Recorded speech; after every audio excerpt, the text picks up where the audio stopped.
ನಮಸ್ಕಾರ ಸ್ನೇಹಿತರೆ, ಮತ್ತೊಂದು ವಿಡಿಯೋಗೆ ಸ್ವಾಗತ. ಇದೀಗ ತಾನೇ ಬಂದಿರುವ ಎರಡು ಮುಖ್ಯವಾದ ಮಾಹಿತಿ. ಮತ್ತೆ ಚಿನ್ನದ ಬೆಲೆಯಲ್ಲಿ ಏರಿಕೆ ಆಗಿದೆಯೋ ಇಲ್ಲವೋ, ಯಾಕೆ ಏರಿಕೆ ಆಗ್ತಾ ಇದೆ, ಎಲ್ಲಿವರೆಗೆ ಏರಿಕೆ ಆಗಬಹುದು, ಎಲ್ಲ ಮಾಹಿತಿ ನೋಡೋಣ.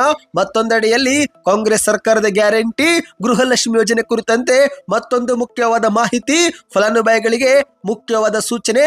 ವಿಡಿಯೋನ ನೀವು ಪೂರ್ತಿಯಾಗಿ ನೋಡಿ. ವಿಡಿಯೋ ಶುರು ಮಾಡೋಕ್ಕಿಂತ ಮೊದಲು ನೀವು ನಮ್ಮ ಚಾನಲ್ಗೆ ಮೊದಲು ಬಾರಿ ಭೇಟಿ ಕೊಡ್ತಾ ಇದ್ರೆ ದಯವಿಟ್ಟು ಕೆಳಗೆ ಕಾಣುವಂತಹ ಸಬ್ಸ್ಕ್ರೈಬ್ ಬಟನ್ ಕ್ಲಿಕ್ ಮಾಡಿ. ಪಕ್ಕದಲ್ಲಿ ಒಂದು ಗಂಟೆ ಕಾಣಿಸುತ್ತೆ, ಅದು ಕೂಡ ಒತ್ತಿದ್ರೆ ಕರ್ನಾಟಕ ರಾಜ್ಯದ ಮುಖ್ಯವಾದ ಮಾಹಿತಿಗಳು ನಿಮಗೆ ಸಿಗುತ್ತವೆ. ದಯವಿಟ್ಟು ವಿಡಿಯೋನ ಲೈಕ್ ಮಾಡ್ತಾ ವಿಡಿಯೋ ಪೂರ್ತಿಯಾಗಿ ನೋಡಿ. ಹೌದು ಸ್ನೇಹಿತರೆ, ಚಿನ್ನ ಪ್ರಿಯರಿಗೆ ಶಾಕಿಂಗ್ ಸುದ್ದಿ ಬಂದಿದೆ. ಹೌದು, ನೀವು ಕೂಡ ಚಿನ್ನ ಖರೀದಿ ಮಾಡಬೇಕು ಎಂದು ಕಾಯುತ್ತಿದ್ರೆ ಈಗಲೇ ಚಿನ್ನ ಖರೀದಿ ಮಾಡುವುದೇ ಒಳ್ಳೆಯದು. ಏಕೆಂದ್ರೆ ಸ್ನೇಹಿತರೆ, ಶೀಘ್ರವೇ ಚಿನ್ನವು 1 ಲಕ್ಷ ಗಡಿ ದಾಟಲಿದೆ. ಹೌದು, ಮಾಹಿತಿಯ ಪ್ರಕಾರ ಒಂದೇ ವಾರದಲ್ಲಿ ಚಿನ್ನ 6,500 ರೂಪಾಯಿ ಏರಿಕೆ ಕಂಡಿದೆ. ಅಂದ ಹಾಗೆ ಸ್ನೇಹಿತರೆ, ನಿನ್ನೆ ವಿಪರೀತವಾಗಿ ಏರಿಕೆಯಾಗಿದ್ದಂತ ಚಿನ್ನ ಇಂದು ದರವು ಯಥಾಸ್ಥಿತಿಗೊಂಡಿದೆ. ಹಾಗಂತ ಚಿನ್ನ ಖರೀದಿದಾರರು ನೆಮ್ಮದಿಯಾಗುವಂತಿಲ್ಲ. ಏಕೆಂದ್ರೆ ಸ್ನೇಹಿತರೆ, ಒಂದೇ ವಾರದಲ್ಲಿ ಚಿನ್ನವು ದಾಖಲೆ ಏರಿಕೆಯನ್ನ ಮಾಡಿದೆ. ಹೌದು, 89,000 ರೂಪಾಯಿ ಇದ್ದಂತ ಚಿನ್ನ ನೋಡುತ್ತಿದ್ದಂತೆ 97,500 ರೂಪಾಯಿ ಆಗಿದೆ ಸ್ನೇಹಿತರೆ. ನಿನ್ನೆ ಮತ್ತು ಇವತ್ತಿನ ದರದಲ್ಲಿ ಯಾವುದೇ ಬದಲಾವಣೆ ಇಲ್ಲ. ಆದ್ರೆ 24 ಕ್ಯಾರೆಟ್ 10 ಗ್ರಾಂ ಚಿನ್ನದ ಬೆಲೆಯು 97,580 ರೂಪಾಯಿ ಆದ್ರೆ 22 ಕ್ಯಾರೆಟ್ 10 ಗ್ರಾಂ ಚಿನ್ನವು 89,450 ರೂಪಾಯಿ ಆಗಿದೆ. ಅದೇ ರೀತಿ 18 ಕ್ಯಾರೆಟ್ ಚಿನ್ನದ ಬೆಲೆಯು ಪ್ರತಿ 10 ಗ್ರಾಂಗೆ 73,190 ರೂಪಾಯಿ ಆಗಿದೆ. ಈ ಒಂದು ದರವು ಏಪ್ರಿಲ್ 19ರ ಮಾಹಿತಿ ಆಗಿದೆ. ಹೌದು, ನಿನ್ನೆವೂ ಕೂಡ ಚಿನ್ನ ಮತ್ತೆ ವಿಪರೀತ ಏರಿಕೆ ಕಂಡಿತ್ತು.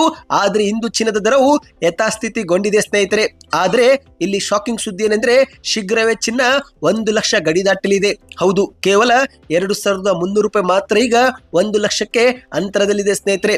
24 ಕ್ಯಾರೆಟ್ ಪ್ರತಿ ಗ್ರಾಮ್ ಚಿನ್ನವು 9,758 ರೂಪಾಯಿ ಆಗಿದೆ. ಶೀಘ್ರವೇ ಪ್ರತಿ ಗ್ರಾಮ್ 24 ಕ್ಯಾರೆಟ್ ಚಿನ್ನವು 10,000 ರೂಪಾಯಿ ಆಗಲಿದೆ. ಇದೊಂದು ಚಿನ್ನ ಪ್ರಿಯರಿಗೆ ಶಾಕಿಂಗ್ ಸುದ್ದಿ ಆಗಿದೆ. ಇನ್ನೀಗ ಎರಡನೇ ಮುಖ್ಯವಾದ ಮಾಹಿತಿಗೆ ಹೋಗೋಣ. ನೀವು ಕೂಡ ಕಾಂಗ್ರೆಸ್ ಸರ್ಕಾರದ ಗ್ಯಾರಂಟಿಯಲ್ಲಿ ಒಂದಾಗಿರುವ ಗೃಹಲಕ್ಷ್ಮಿ ಯೋಜನೆ ಫಲಾನುಭವಿಗಳಾಗಿದ್ರೆ ನಿಮ್ಮ ಖಾತೆಗೆ ಇದೇ ಒಂದು ವಾರದಲ್ಲಿ 2,000 ರೂಪಾಯಿ ಜಮೆ ಆಗಲಿದೆ. ಹೌದು, ಸರ್ಕಾರಿ ರಜೆ ಸೇರಿದಂತೆ ಹಲವು ಕಾರಣಗಳಿಂದ ಈ ತಿಂಗಳಲ್ಲಿ ಬ್ಯಾಂಕುಗಳು ತುಂಬಾನೇ ರಜೆ ಇತ್ತು. ಈ ಮೂಲಕ ಗೃಹಲಕ್ಷ್ಮಿ ಯೋಜನೆ ಹಣ ಜಮವಾಗುವುದು ಕೂಡ ಸಾಮಾನ್ಯವಾಗಿ ತಡವಾಗಿದೆ. ಮಾಹಿತಿಯ ಪ್ರಕಾರ ಫಲಾನುಭವಿಗಳ ಖಾತೆಗೆ ಗೃಹಲಕ್ಷ್ಮಿ ಯೋಜನೆಯ 19 ಅಂದ್ರೆ ಫೆಬ್ರವರಿ ತಿಂಗಳ ಕಂತು ಇದೇ ಒಂದು ಏಪ್ರಿಲ್ 25ರ ಮೊದಲೇ ಜಮೆ ಆಗುತ್ತೆ ಎಂದು ಹೇಳಲಾಗುತ್ತಿದೆ.